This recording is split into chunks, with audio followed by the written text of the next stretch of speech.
Gift Electrical System. Tunaelekea kwa mteja wetu Mbezi Beach kwa Zena. Tunaenda kumrekebishia control box yake, tunaenda kumwekea mpya, maana yake hiyo ambayo ilikuwepo imepiga mzinga, imepigwa na shoti, kwa hiyo haifai. Kwa hiyo tumeenda kuweka control box nyingine. Control box kama unavyoiona imekula mzinga, capacitor imepasuka. Kwa hiyo tutamwekea control box mpya, na hiyo hapo ndo control box yetu mpya.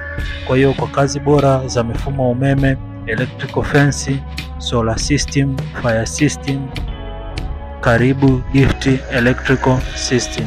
Pia usisahau kutufuatilia katika mitandao yetu ya kijamii, Facebook, Instagram, TikTok. Tunatumia jina la Gift Electrical System. Pia usisahau kufuatilia hii channel yetu na kusubscribe na kubonyeza alama ya kengele hapo chini ili uwe wa kwanza kupata video zetu. Kwa hiyo kwa kazi bora za mfumo umeme, karibu Gift Electrical System. Asanteni sana.